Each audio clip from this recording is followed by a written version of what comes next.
আসসালামু আলাইকুম সবাইকে। ঢাকা ইউনিভার্সিটি এই ইউনিট এইখানে আসলে চান্স পাওয়ার জন্য তোমার কত মার্ক লাগে এবং কতটা সহজে তুমি আসলে চান্স পাইতে পারো, আমি এই ভিডিওতে জাস্ট 5-7 মিনিটে তোমাকে একটা স্ট্র্যাটেজি বলবো। তুমি যদি পরীক্ষার হলে এই স্ট্র্যাটেজিটা জাস্ট একটু 100% অ্যাপ্লাই করে দিয়ে আসতে পারো, ইনশাল্লাহ তোমার চান্স পাও কেউ ঠেকাইতে পারবে না। ইনশাল্লাহ ইনশাল্লাহ। কাহিনী হচ্ছে, আমাদের একটু ক্যালকুলেটিভ ওয়েতে চিন্তা করতে হবে যে ঢাকা ইউনিভার্সিটি এই ইউনিট পরীক্ষা টোটাল কত মার্ক? 120 মার্ক, যার মধ্যে আমাদের 20 মার্ক আসে হচ্ছে জিপিএ। অর্থাৎ এখানে এসএসসি জিপিএ কে 2 দ্বারা গুণ দেওয়া হয়, প্লাস আমাদের এইচএসসি জিপিএ কে 2 দ্বারা গুণ দেওয়া হয়। যাদের দুইটাই 5 মার্ক আসছে তারা বললাম অবশ্যই একটু আগায় আসো, যাদের 5 মার্ক আসে নাই তাদের কোনো সমস্যা নাই। তার মানে ওই মার্কটা তোমাকে বললাম ক্যালকুলেশন করতে হবে যে তোমার এখানে যদি ধরো 5 মার্ক, 5 বলতেছি 2 মার্ক বা 1.5 মার্ক বা 1 মার্ক একটু কম থাকে, তোমার চেষ্টা করতে হবে এই বাকি যে 100 মার্ক, সেই 100 মার্কের মধ্যে বললাম ওই 1 মার্ক পূরণ করে আসতে হবে, এক্সট্রা পাইতে হবে। এখন এই 100 মার্কের মধ্যে আবার আমরা জানি যে 60 মার্ক হচ্ছে এমসিকিউ, আর বাকি 40 মার্ক হচ্ছে রিটেন, তাই না? এবং এই 100 মার্কের জন্য আমাদের পাওয়া যায় হচ্ছে 90 মিনিট, 45 মিনিট করে। হ্যাঁ, 45 মিনিট হচ্ছে আমাদের এমসিকিউ, 45 মিনিট হচ্ছে আমাদের কি সিকিউ। ওকে, মানে রিটেন। এখন প্রশ্ন হচ্ছে যে তোমার টার্গেট হইতেছে এই 100 মার্কে 55 প্লাস তুলা। 55, আমি বললাম 45 মার্ক, 45 মার্কই বাদ দিয়ে দিছি। তুমি জাস্ট, বিশেষ করে যারা মেডিকেল প্রিপারেশন নিচ্ছিল, আমার ম্যাক্সিমাম অডিয়েন্স যেহেতু মেডিকেলের, তাহলে অবশ্যই তাদের এই টার্গেটটা নেওয়া উচিত, জাস্ট 55 প্লাস। এখন আমি তোমাকে কিছু জিনিস, একটু ওয়েট করো, কিছু জিনিস শিখাই দিই, একটা টেকনিক শিখাই দিই। আমি যখন ঢাকা ইউনিভার্সিটি প্রিপারেশন নিয়েছিলাম আমার মাইন্ডসেট ছিল 60 প্লাস। তোমাদের যাদের একটু অবস্থা খারাপ বা যারা আসলে ভার্সিটি সম্পর্কে একেবারেই জানো না, ঢাকা ইউনিভার্সিটি সম্পর্কে, তারা অলরেডি কোশ্চেন ব্যাংকটা তো সলভ করছো, তাই না? তো কোশ্চেন ব্যাংক, বিগত 20 বছরের কোশ্চেন ব্যাংকের বাদে ঢাকা ইউনিভার্সিটি কখনো তার মানে প্যাটার্ন চেঞ্জ করে না। সমস্যা আছে, আমি বুঝাইতেছি।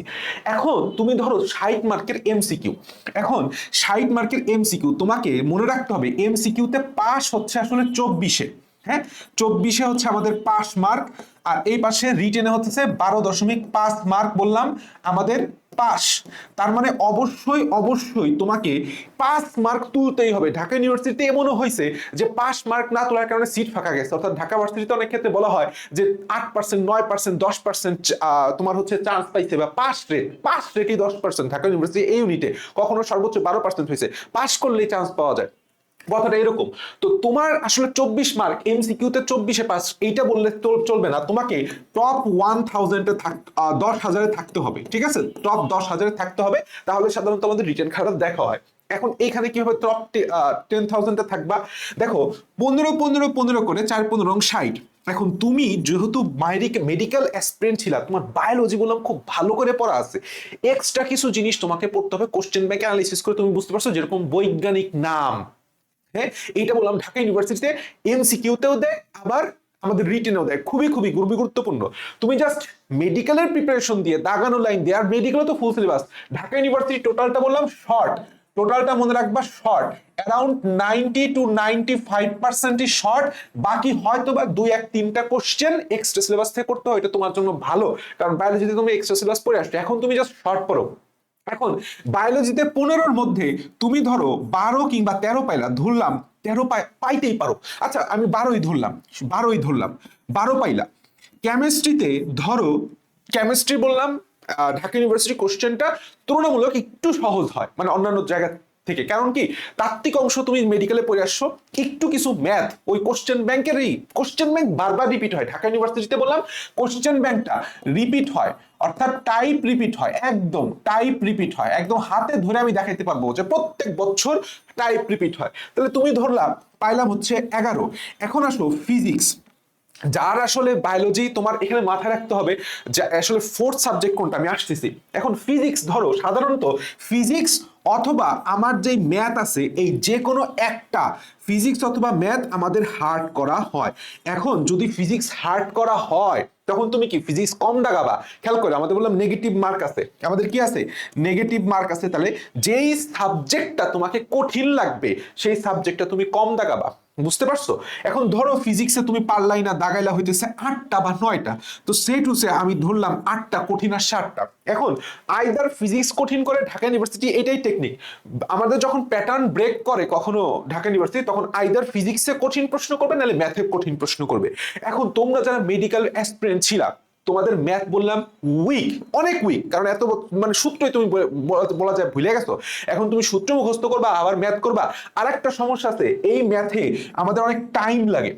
আমি মেডিকেল প্রিপারেশনের সাথে সাথে যখন ভার্সিটি প্রিপারেশন নিয়েছিলাম আমি বাংলা দাগাইতে চাইছিলাম, অর্থাৎ এখানে তোমাদের বিষয়টা হচ্ছে ফোর্থ সাবজেক্ট কোনটা। এই ফোর্থ সাবজেক্ট যাদের ম্যাথ তারা ম্যাথের বদলে বাংলা, বুঝো নাই, বাংলা অথবা ইংলিশ দাগাইতে পারবা। যাদের ফোর্থ সাবজেক্ট বায়োলজি তাদের বললাম ম্যাথ বললাম মেইন সাবজেক্ট, মেইন সাবজেক্ট তোমাকে দাগাইতেই হবে, এটা মাথায় রাখো, মেইন সাবজেক্ট দাগাইতে হবে। ফোর্থ সাবজেক্টের বদলে তুমি বাংলা অথবা ইংলিশ দাগাইতে পারবা। এখন যাদের ধরো ফোর্থ সাবজেক্ট বায়োলজি তারা, sorry math, fourth subject math, তারা ম্যাথের বদলে আমি তোমার জায়গায় হইলে কি করতাম, আমি বাংলা দাগাইতাম অথবা ইংলিশ দাগাইতাম। এখন প্রশ্ন হচ্ছে ইংলিশটা সাধারণত সবসময় ঢাকা ইউনিভার্সিটির প্রশ্ন কঠিন করে, তো বাংলাটা আমি কি করছিলাম, আমি হচ্ছে 9-10-এর যে বাংলা বই আছে সেই বাংলার বইটা পড়ে ফেলছিলাম, আর এইচএসসির যে বাংলা ফার্স্ট পেপার সেই বইটা আমার আগের থেকে ভালো পড়া ছিল, এই জন্য আমি বাংলা দাগাইতে সাহস পাইছিলাম। তো তোমরা জানো বাংলা দাগাইতে যদি সাহস না পাও তাহলে ইংলিশ দাগাও, অন্তত লিখে দিয়ে আসতে পারবে। এখন ধরো বাংলা অথবা ইংলিশে তুমি যদি কেউ ভাই 15টা কোশ্চেনের মধ্যে তুমি 5-7টা কোশ্চেনও পারবা না, 5-7টা কোশ্চেনও পারবা না, সেট হচ্ছে তুমি 5টা কোশ্চেনই পারলা, তাহলে কত আসে দেখো তো, 12 আর 8 20, আর হচ্ছে 31, 11 20 আর 11 31 আর 5, টোটাল মার্ক চলে আসছে বললাম আমাদের এইখানে, টোটাল মার্ক চলে আসছে 31 আর 5 36, ধরো এখান থেকে আরো কম, ধরো 35। এখন তাহলে তোমার টার্গেটটা বুঝাইতে পারছি, ক্যালকুলেশনটা কি হবে, এই 60-র মধ্যে যেভাবেই হোক 35টা সঠিক দাগায় দিয়ে আসতেই হবে। প্রশ্ন সহজ হলে, এটা কঠিন প্রশ্ন কথা বললাম, সহজ হলে আরো বেশি, অর্থাৎ 35+টা তোমাকে কারেক্ট করে আসতে হবে, যেমনেই হোক, মরে গেলে হোক করে আসতে হবে। এখন যেই জায়গাটা নিয়ে আমরা আসলে কথা বলি না কিন্তু সবচেয়ে ভালনারেবল জায়গা সেটা হচ্ছে রিটেন। 40 মার্ক 12.5 মার্ক পাইতে হবে, খুবই সোজা। দেখো বায়োলজিতে তুমি যদি কোশ্চেন ব্যাংক, বায়োলজি আমাদের ঢাকা ইউনিভার্সিটি রিটেন কোশ্চেন ব্যাংকের বাইরে একটা কিছু দিবে না। বায়োলজি সব সময়, আমি অবশ্যই সাজেশন দিব, বায়োলজি সব সময় দেখবা যে শ্রেণীবিন্যাস, যে হাইড্রার শ্রেণীবিন্যাস লেখো, তারপর রুই মাছের শ্রেণীবিন্যাস, কিংবা তোমাকে বলবে ঘাস ফড়িং এর শ্রেণীবিন্যাস বা হোমোসাপিয়েন্স মানুষের শ্রেণীবিন্যাস করো, যে জগৎ পর্ব শ্রেণীবর্গ ওইটা করো, বৈজ্ঞানিক নাম দিয়ে দিবে 5টা, সেটার বৈজ্ঞানিক নাম লিখতে হবে। হ্যাঁ, তারপরে হচ্ছে তোমাকে বলবে যে একবীজপত্রী উদ্ভিদের মূল বা কাণ্ডের অন্তর্গঠনের শনাক্তকারী বৈশিষ্ট্য লেখো, 5টা বৈশিষ্ট্য লেখো, 3টা বৈশিষ্ট্য লেখো, বা চিত্র সবর্ণনা দাও, বা সালোক সংশ্লেষণের বিক্রিয়াটি লেখো, শ্বসনের বিক্রিয়াটি লেখো। আমি যেই কথাগুলো বললাম না, ইনশাল্লাহ দেখবে এইখান থেকে 2-1টা কমন পেয়ে গেছো। এখন কেউ যদি স্পেসিফিক ভাবে বায়োলজি রিটেনটা পড়ে, এখন টোটাল বায়োলজি, কেমিস্ট্রি, ফিজিক্স আর ধরলাম সে হয়তো বা ম্যাথ দাগাইতে পারে বা বাংলা দাগাইতে পারে, হ্যাঁ বাংলা দাগাইতে পারে অথবা ইংলিশ দাগাইতে পারে। তো তোমার স্ট্রং পয়েন্ট আর উইক পয়েন্ট, তো এইটা হচ্ছে আমাদের কি ছিল, উইক পয়েন্ট ছিল, যারা মেডিকেল অ্যাসপিরেন্ট ছিল তাদের উইক পয়েন্ট এই জায়গাটা। এখন খেয়াল করো, তো বায়োলজিতে তুমি তো স্ট্রং ভাই, বায়োলজি যদি একটু ভালো করে প্রিপারেশন, আমাদের টোটাল 16টা কোশ্চেন থাকে 2.5 মার্ক করে, হ্যাঁ প্রত্যেকটা কোশ্চেন 2.5, 16টা কোশ্চেন। এখন আমি তোমাকে বলি, কেউ যদি অ্যাকচুয়ালি দেখো তো 10টা কোশ্চেনও পারে 2.5 মার্ক দিলে তার মার্ক আসে কত, 25। দেখো 35 আর সাথে হচ্ছে তুমি 25 যোগ দাও, 5 + 10, 10-এর শূন্য হাতে হলো 1, 3 আর 3 6, 60 মার্ক তার অলরেডি এসে গেছে। তার মানে 60 মার্কে খুব ভালো সাবজেক্টে তার চান্স হয়ে যাবে। ক্যালকুলেশন হচ্ছে এইটা ভাই, তোমাকে সব পড়তে হবে না, সব পারতে হবে না, পরীক্ষা হলে স্ট্র্যাটেজিক্যাল ওয়ে তাকাইতে হবে। এখন 10টা কোশ্চেন তুমি ধরো সে টু সে সম্পূর্ণ পারলা না, কিন্তু 16টা টোটাল তো কোশ্চেন, দেখা গেছে তুমি বায়োলজির দেখা গেছে টোটাল 4টা কোশ্চেন হয়েছে, 3টা কোশ্চেন পারছো, আর একটা হাফ পারছো, হাফ যেটুক পারছো সেটুকু লিখে দাও। ধরো তোমার একটা ফিজিক্সের একটা ম্যাথ আসছে, ধরো তুমি ফিজিক্সে একটা কোশ্চেন পারছো, সাথে আর জাস্ট অর্ধেক অর্ধেক করে যা সূত্রটা মনে আছে তুমি সেই সূত্রটাও লিখে দিলা, সূত্রটাও লিখে দিলা, ধরো সূত্রটাও লিখে দিলা। কেমিস্ট্রি বেলায় 2টা কোশ্চেন পারছো, আর পারোই না, কিচ্ছু না, ধরো তুমি যা মনে আছে তাও লিখে দিলেও তো তোমার 0.25 মার্কে হইলেও বাড়বে। তাহলে তুমি একটা জিনিস চিন্তা করো, এইখানে অটোমেটিকলি তোমার বললাম 25 মার্ক তোলা খুবই ইজি। অবশ্যই তোমার ফার্স্ট প্রায়োরিটি হচ্ছে 12.5 মার্ক পাওয়া, 12.5 মার্ক পাওয়া, কিন্তু 12.5 না, 20-25 প্লাস পাওয়া সম্ভব। মনে আছে, জাস্ট ক্যালকুলেটিভ করতে হবে, একটু ক্যালকুলেশন করতে হবে যে তুমি আসলে কোনটায় বেশি স্ট্রং, তাহলে সেইটাকে তোমাকে টার্গেট করতে হবে যে এইখান থেকে আমি যেন 100% না হইলেও 90% নাম্বার নিয়ে আসতে পারি। কথা বুঝে গেছে? তাহলে তুমি 4টা কোশ্চেনের মধ্যে ধরো 4টা কোশ্চেন না পারলেও 3টা কোশ্চেন 3 গুণ আড়াই তোমার হয়ে যাচ্ছে। কেমিস্ট্রিতে একটু কঠিন হইলো, কেমিস্ট্রি সাধারণত রিটেন কোশ্চেন সহজ হয় ভাই। কেমিস্ট্রি জৈব রসায়ন থেকে সবসময় এক টাইপের কোশ্চেন দেয় যে জৈব রসায়নে কোনো কিছু উৎপাদ, অ্যালকেন, অ্যালকিন, অ্যালডিহাইড, কিটোন এদের উৎপন্ন বিক্রিয়া প্রশ্ন না সেইটা, অথবা যে আমাদের যে বেনজিন সংক্রান্ত কোনো না কোনো একটা জিনিস সবসময় দেয় আমাদের ঢাকা ইউনিভার্সিটিতে, এবং রাসায়নিক পরিবর্তন সংক্রান্ত এই অধ্যায় থেকে একটা না একটা প্রশ্ন দেয় রিটেনে। তো এই 2টা অধ্যায় যদি কেউ ভালো করে পড়ে যায় তারও তো 2টা কোশ্চেন পাইরে গেছে। ফিজিক্সের বেলায় সবসময় দেখবে একটা সার্কিট দিবেই, ফিজিক্সের বেলায় একটা সার্কিট দিবেই দিবে, তরঙ্গ থেকে একটা প্রশ্ন দিবেই দিবে, এরকম টাইপের কিছু কোশ্চেন হয়, বুঝো নাই? তো গতিবিদ্যার থেকে বা একটা গ্রাফ দিবেই দিবে। তো কেউ যদি একটু ক্যালকুলেটিভ ওয়েতে পড়াশোনা করে, তার বললাম এখান থেকে প্রত্যেকটা টপিক থেকে 2টা করে কোশ্চেন পারা সম্ভব, একদম ফুলি কমপ্লিট করা সম্ভব। তো এই যে তোমার টার্গেট হচ্ছে জাস্ট যেভাবেই হোক 25-20 plus mark, 20 plus, just 20 plus mark written থেকে বের করে নিয়ে আসা, বাস চান্স শেষ। এই ধরো 20 প্লাস আর এখানে 35 প্লাস, তুমি যদি 55 প্লাস মার্ক তুলতে পারো, আমি মনে করি পরীক্ষা হলে আমি যেভাবে ক্যালকুলেশনটা করে দিলাম, এই ক্যালকুলেশনটার ভিত্তিতে তুমি যদি জাস্ট একটু পরীক্ষা হলে অ্যাপ্লাই করতে পারো, তোমার ইনশাআল্লাহ ঢাকা ইউনিভার্সিটিতে এই ইউনিটে চান্স কেউ আটকাইতে পারবে না।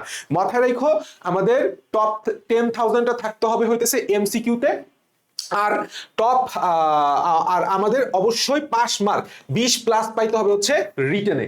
এবং আরেকটা জিনিস মাথায় রাখতে হবে, সেটা হচ্ছে আমরা সবসময় দেখো 2টা জায়গায় কাজ করছি। একটা জায়গা হইতেছে যেটা সবচেয়ে ভালো পারি সেখানে আমাদের ফুল ফোকাস, যেটা আমরা কম পারি সেটা দাগাবো কম, সেখানে আমার নাম্বারও কম আসুক, সেখানকার নাম্বার আমরা উঠাবো হচ্ছে যেটা ভালো পারি। যেমন আমার স্ট্রং পয়েন্ট বা যারা মেডিকেল অ্যাডমিশন দিছিল তাদের স্ট্রং পয়েন্ট বায়োলজি, আমি সবসময় বায়োলজি আগে লিখছি, বায়োলজিতে বেশি মার্ক লিখছি। এই জিনিসটা হচ্ছে কাজে লাগাইতে হবে। তোমার প্রত্যেকটা সাবজেক্টে 10-10 করে পাওয়ার দরকার নাই, তুমি একটা 13 পাও, 12 পাও, আর একটা 11 পাও, 10 পাও, আর একটা 8-9 পাও। সবচাইতে ওয়ার্স্ট, সবচাইতে উইক যে সাবজেক্টটা হতে পারে ম্যাথ, হতে পারে বাংলা, হতে পারে ইংলিশ, সেখানে তুমি 5 মার্ক পাইলেও কোনো সমস্যা নেই, ঠিক আছে? কারণ ইন্ডিভিজুয়াল পাস মার্ক নাই, ওভারঅল তোমার পাস মার্ক হচ্ছে 24 মার্ক। এই জাস্ট ক্যালকুলেশনটা অনেকে না বোঝার কারণে আমাদের ঢাকা ইউনিভার্সিটি ইউনিটে চান্স পায় না, ঠিক আছে? তাহলে তোমার টার্গেট হচ্ছে ভাই 55 প্লাস পাওয়া। আমাদের আলাদা আলাদা করে বলতে গেলে আমাদের এমসিকিউতে 35 প্লাস, আর ওই পাশে রিটেনে আমাদের 20 প্লাস পাইলেই হবে, ঠিক আছে? Best of luck, tata.